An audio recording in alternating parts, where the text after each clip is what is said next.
হাসির রাজা, জ্ঞানের রাজা, রসিক রাজা।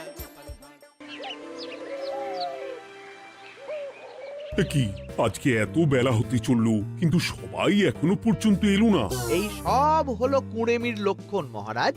আপনি একদিন যারা যারা দেরি করছে তাদের চাপকে দেবেন, তাহলেই সব সিধে হয়ে যাবে। আর বলবেন না মহারাজ, আজকে গিন্নি কাঁচা লঙ্কা দিয়ে কুচো চিংড়ির ঝালটা যা বানিয়েছিল না, খেতে খেতে দেরি হয়ে গেল। গোলগাপ্পি দেওয়ার আর জায়গা পাও না না? বিশ্বাস করুন, সত্যি খুব ভালো রান্না করেছিল গিন্নি, তাই আবার আরেক হাঁড়ি ভাত চড়াতে বললাম। আর সেটা খেয়ে আসতেই তো দেরি হয়ে গেল। আরো এক হাঁড়ি? মহারাজ কিছু মনে করবেন না, এই পাঠশালা বন্ধ করে সব গুছিয়ে তাপে এলাম। সুপ্রভাত মহারাজ। সুপ্রভাত মহারাজ। প্রভাত আজকে আর শুনেই, তোমরা সবাই এত কুঁড়ে হয়ে গেছো যে কি বলবো। মহারাজ, এই কুড়েমির আসল কারণ হচ্ছে চর্বি। কথায় আছে, যত বেশি চর্বি তত তাড়াতাড়ি মরবি। আপনি কি বলতে চাইছেন মন্ত্রী মশাই, যে আমি তাড়াতাড়ি মরে যাব আর আপনি মজা দেখবেন? ঠাকুর ঘরে কে, আমি তো কলা খাইনি ব্যাপার হয়ে গেল। গোপালের একদম মোক্ষম জায়গায় আঘাত লেগেছে, যাকে বলে ওই আঁতে ঘা। তুমি বেশি কথা বলো না বৈদ্য, ছুঁচ করে চালুনির বিচার। হ্যাঁ, বৈদ্য তো দেরি করেই এসেছে। আমার মনে হয় প্রত্যেককে এমন ভাবে প্রশিক্ষণ দেওয়া দরকার যাতে তারা একটু চনমনে হয়ে ওঠে। হ্যাঁ মহারাজ, তাহলে আগামীকাল থেকেই শুরু হোক ব্যায়াম আর অস্ত্র শিক্ষা। হ্যাঁ, কুঁড়ে থাকলে রাজ্যের কোনো বিপদ আপদেই সভাসদেরা কাজে আসবে না। ঠিক বলেছেন মহারাজ। তাহলে আর দেরি কেন, চলো সবাই এখনই আমরা মাঠে যাই। এই তো মহারাজ ভরপেট খেয়ে এলাম, এখনই মাঠে? ওসব অজুহাত দিয়ে লাভ নেই, চলো চলো চলো।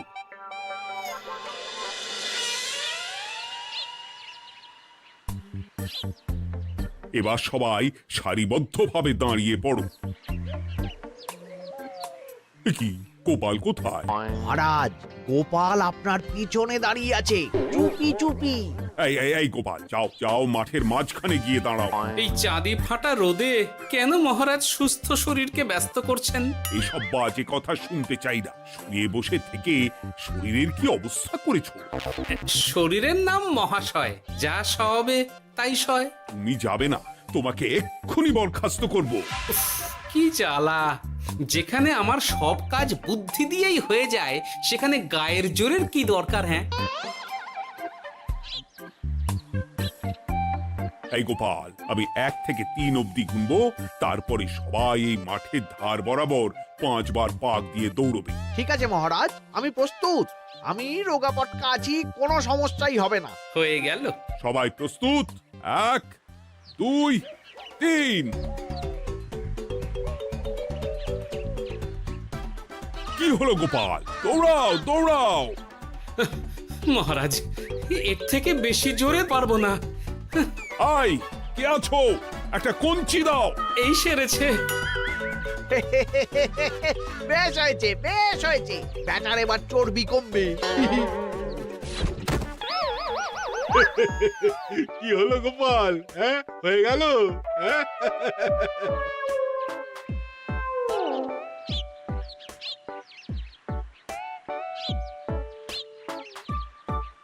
এই গুলটে, উঠি, আমাদের দাদু উল্টে গেছে। হ্যাঁ, তাই তো দেখছি। চল চল গিয়ে দেখি। উফ, চেহারার কি অবস্থা বানিয়েছো গোপাল, হ্যাঁ? এতটুকু দৌড়তে গেলেই চিটপটাং। তাড়িয়ে দিন মহারাজ, এরকম বেঢপ চেহারা সভাসদকে আমাদের দরকার নেই। না না, তা বললে হবে নাকি গোপাল? তুমি এক্ষুনি বাড়ি চলে যাও, কালকে আবার মাঠেই দেখা হবে। এই দাদু, বাড়ি চলো। ওরে বাবারে!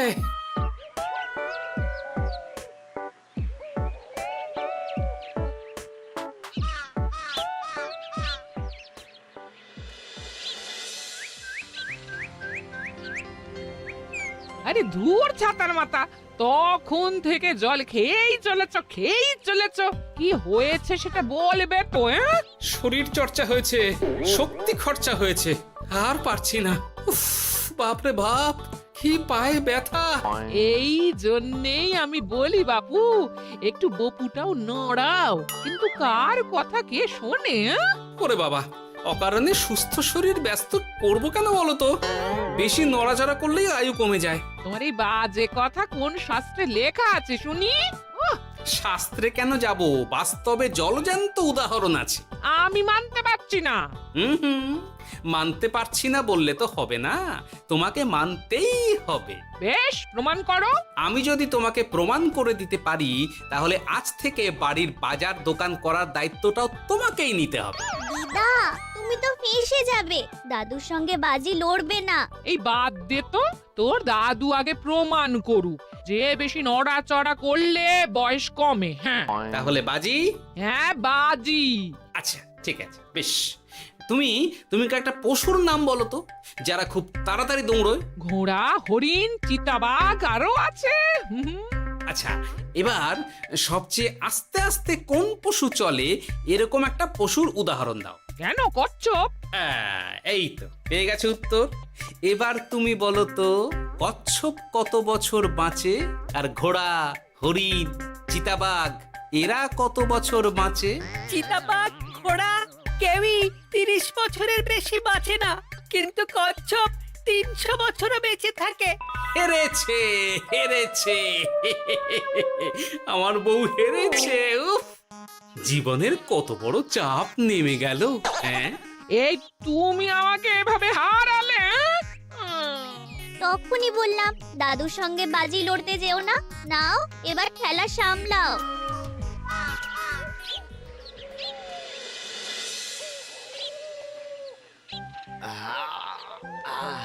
আরো ভালো করে মালিশ কর। আজকে ছোটাছুটি করে পা দুটো বেশ ব্যথা ব্যথা করছে। কালকে তো আবার অন্য পরীক্ষা। আরে আমার হালকা চেহারা আছে, সব সামলে নেব। কালকে তো অস্ত্র চালনা হবে, কালকে আমি কাঁপিয়ে দেব। কাঁপাতে তো হবেই মন্ত্রী মশাই। আমরা আপনার শরীরে এমন ঘষা মাজা করে দেব না, মনে হবে আপনি না একটা জলযন্ত্র অস্ত্র চালনা করতে যাচ্ছে। বাস এই তো চাই। বাবারি, আস্তে আস্তে। আরে বাবা, আপনার তো ইস্পাতের শরীর, ভাঙবে তবু মচকাবে না। চিন্তা করছেন কেন? ভয় পাবেন না, ভয়কে জয় করতে হবে। আরে আরে আরে, তোরা আমার কথাটার সাথে করছিসটা কি? মানুষটা মরে যাবে তো। চিন্তা করো না গিন্নি।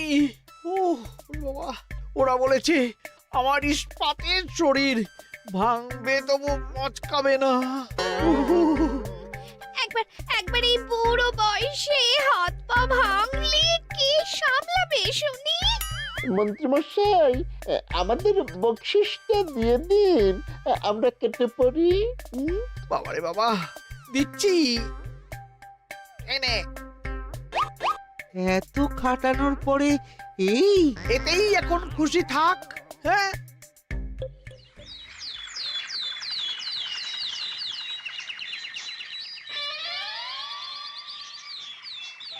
এবার তোমাদের সকলকে অস্ত্র শিক্ষা দেওয়া হবে। উফ, রোজ রোজ কি জ্বালাতনে পড়েছি, বাপরে বাপ। বাবা মা কাউকে ডাকার দরকার নেই, ভালো না লাগলে রাজসভা চাকরি ছেড়ে চলে যাও। মহারাজ, এটা তো উচিত নয়। যে যেটাই পারদর্শী তাকে সেটাই করতে দিন না। একটা বাঁদরকে যদি আপনি বলেন শিকার করে মাংস খেয়ে দেখা, সে কি পারবে মহারাজ? মহারাজ, গোপাল একটু বেশি কথা বলছে, ওকে আপনি বের করে দিন। আমি তোমার কথায় গলবো না গোপাল, তোমাদের সবাইকে এখন অস্ত্র শিক্ষা শিখতেই হবে। কর্তার ইচ্ছায় কর্ম, এখন তো আমার আর কিছুই বলার নেই। তাহলে আর দেরি কেন, তোমরা সবাই একটা করে ঢাল আর একটা করে তলোয়ার তুলে নাও। সেনাপতি, বলুন মহারাজ। তুমি সকলকে অস্ত্র শিক্ষা দেবে, তলোয়ার চালানো শেখাবে।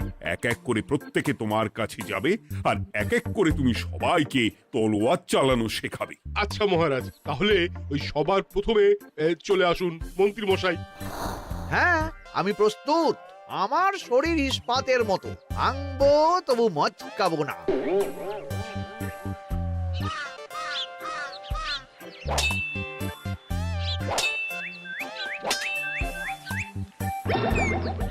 কি কেমন দিলাম?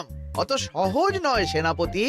আমি মন্ত্রী এমনি এমনি হইনি, আগে অস্ত্র শিক্ষা শিখে তবে মন্ত্রী হয়েছি। এটা কি হলো? হ্যাঁ, আপনি অস্ত্র শিক্ষায় পারদর্শী, কিন্তু আরো বিচক্ষণ হতে হবে।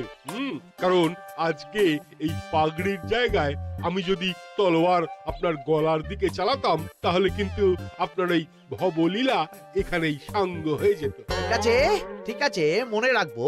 এবার বাকিদের তো ডাকো। হ্যাঁ, এরপরে তলোয়ার চালানো শিখতে আসবে গোপাল। গোপাল দাদু, গোপাল দাদু। বাবা বাবা বাবা, গোপাল তুমি আবার দল বল নিয়ে এসেছো। দেখি তোমার কত দম। গোপাল, তুমি প্রস্তুত হও। হ্যাঁ হ্যাঁ, আমি প্রস্তুত। ওরে বাবারে, এ তো ভয়ানক চাপের কাজ, আমাকে বেশ বেগ পেতে হচ্ছে। সামলাও গোপাল।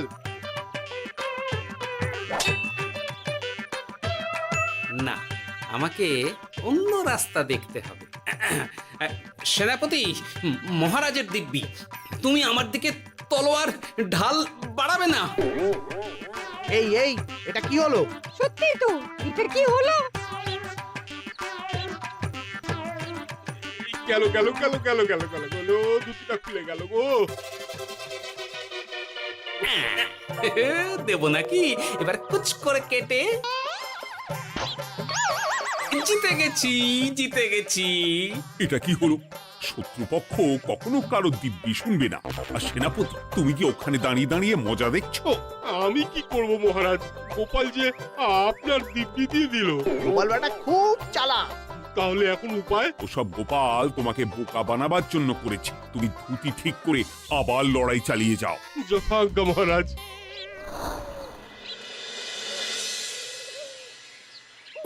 কিরে নেপলা, তোদের দিদা আমার জন্য কি রান্না করে পাঠিয়েছে রে? এই তো ভাত, আলু সেদ্ধ, এই পুঁই শাকের ঝোল আর রুই মাছের ঝাল। আর তোদের যে তোষক, বিছানার চাদর আনতে বলেছিলাম, এনেছিস তো? ওই তো দাদু, কুটির গুলটে আর বাকিরা সবাই ধরাধরি করে নিয়ে আসছে। ব্যাস, তাহলে তার কোনো চিন্তা নেই। খেয়ে একটা জব্বর ঘুম দেব, কারণ এখানে যা রঙ্গ দেখছি তাতে বিকেল হয়ে যাবে। তলোয়ার শিক্ষা আজকের মতন এটুকুই থাক। এবার শুরু হবে বল্লম শিক্ষা। সবাই আবার আগের মতন সারিবদ্ধভাবে দাঁড়িয়ে পড়ো। আহ, তোদের দিদা পুঁই শাকটা কিন্তু বেশ জব্বর বানিয়েছে। তোদের দিদার হাতের রান্নার কোনো তুলনাই নেই। আহা, কি স্বাদ! এ কি, গোপাল আবার কোথায় গেল? এই তো মহারাজ, আমি এখানে ওই পুঁইয়ের ঝোল আর রুইয়ের ছাল দিয়ে ভাত খাচ্ছি। এসব কি মাঠের মধ্যে খাওয়া? আরে শরীরটাকে তো রাখতে হবে। তাড়াতাড়ি খেয়ে এইদিকে এসো। আসছি আসছি আসছি। এবার আমি তোমাদের দেখাবো কিভাবে বল্লম নিয়ে তেড়ে যেতে হয়। দেখান মহারাজ।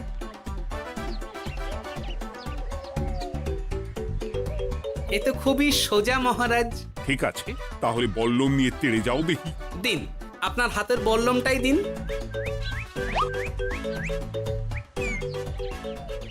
আরে আরে, গোপাল তো মাঠ থেকেই চলে গেল। আমি ডেকে আনছি মহারাজ। আরে আরে, ও গোপাল, গোপাল, মহারাজ ডাকছেন। থামো থামো। মহারাজ বলেছেন বল্লম নিয়ে তেড়ে যেতে। তেড়ে গিয়ে আবার ফিরে আসতে তো উনি বলেননি। আরে, এ তো মহা মুশকিল। উনি এক্ষুনি তোমাকে মাঠে ফিরতে বললেন। সেটা আপনাকে বলতে পারে সেনাপতি, আমাকে তো বলেনি। আমি চললাম।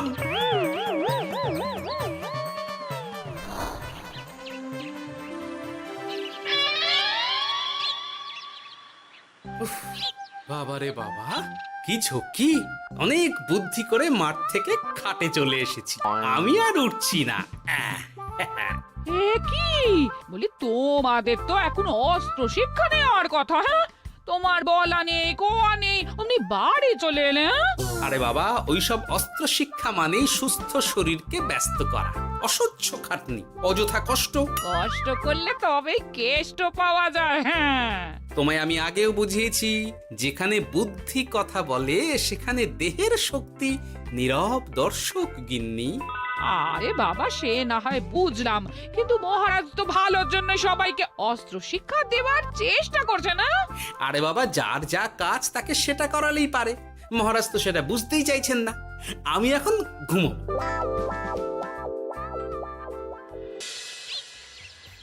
দরজা খোলো গোপাল, দরজা খোলো।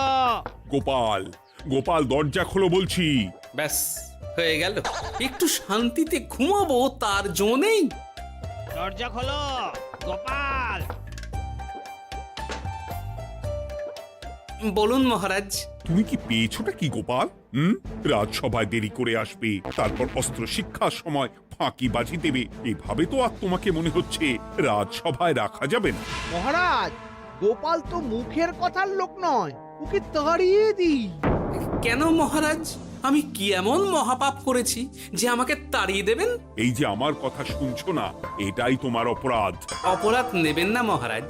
পণ্ডিতের দায়িত্ব পুজো করা, সভাকবির দায়িত্ব কবিতা বলা, সাহিত্য চর্চা করা, আর আমার দায়িত্ব হাসি মজা করে আপনার মন ভালো রাখা। কিন্তু আপনি আমাকে জোর করে যুদ্ধের ময়দানে ঠেলে দিতে চাইছেন। এটা আমার ইচ্ছে। আমিও তো মহারাজ ইচ্ছে করলেই অনেক কিছু করতে পারি। চোখ বন্ধ করে লক্ষ্য ভেদ করতে পারি, শুধু বুদ্ধি দিয়ে। আরে বাহ, এত বড় কথা! তাহলে মহারাজ, ওকে বলুন পরীক্ষা দিতে। কি পরীক্ষা? আমি একটা ঘরে বর্ম পরে দাঁড়িয়ে থাকবো। তোমার হাতে অস্ত্র দেব, আমার মাথায় একটা আপেল থাকতে হবে, আর তুমি কিভাবে আমার মাথা থেকে ওই আপেল ফেলতে পারো দেখবো। এ তো খুবই সোজা। কি গোপাল, তাহলে লড়বে নাকি বাজি? হ্যাঁ, লড়তে রাজি আছি। তাহলে আজ রাতেই হয়ে যাক পরীক্ষা। যদি এই পরীক্ষায় উতরে গেলে তো ভালো, নইলে তোমার চাকরিটা গেল। গোপাল, তুমি পারবে তো? সে দেখাই যাবে। আজ রাতে তাহলে রাজবাড়িতে দেখা হচ্ছে। যদি আমি এই পরীক্ষায় বিফল হই, তাহলে আমার চাকরি আপনি কেড়ে নেবেন, আর যদি সফল হই তাহলে মন্ত্রী মশাইকে শাস্তি দেবেন। আমি নিজে সারা কৃষ্ণনগরে নাক্ষত দেব। বেশ, দেখা যাক।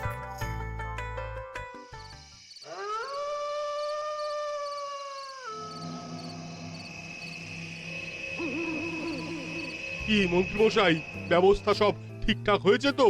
হ্যাঁ, এবার শুধু গোপালের পরীক্ষার পালা। আমি তাহলে বাইরে গেলাম, গোপালকে পাঠিয়ে দিচ্ছি।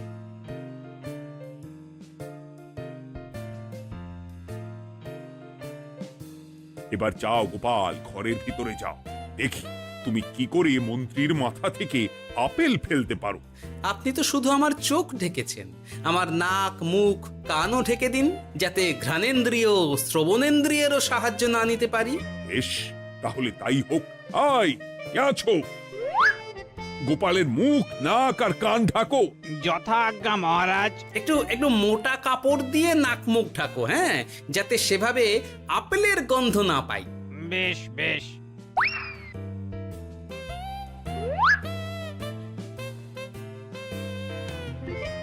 যাও গোপাল। গোপাল, এবার তোমার চাকরি গেল। এবার তুমি কি করবে? কি করবে? দৌড় ঝাঁপে ফাঁকিবাজি? হ্যাঁ?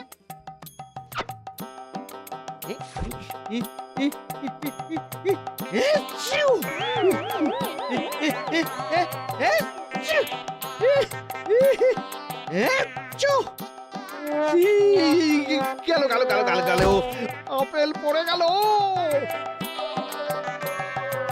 আপেল পড়ে গেল? মহারাজ, এর মধ্যেই গোপাল আপেল ফেলে দিয়েছে। ঘরের ভেতরে চলো।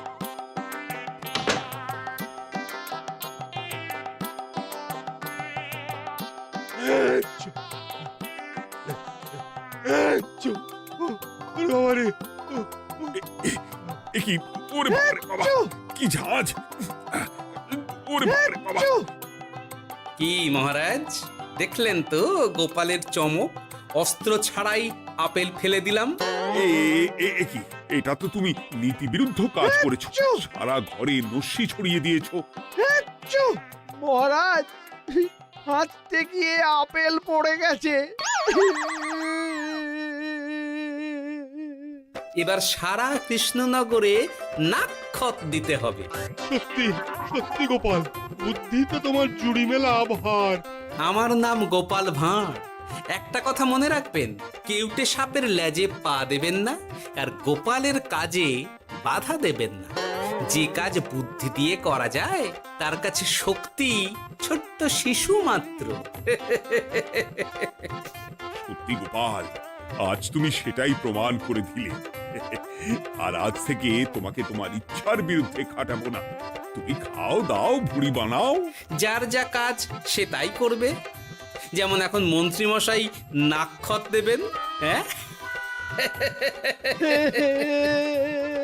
ভুল করে বাজি ধরে ফেলেছি, এখন নিজেই চাপে পড়ে গেলাম। তাহলে আর দেরি কেন? নাক্ষত এখন থেকেই শুরু হোক। কৃষ্ণনগরের রাস্তা শেষ হতে হতে সকাল হয়ে যাবে।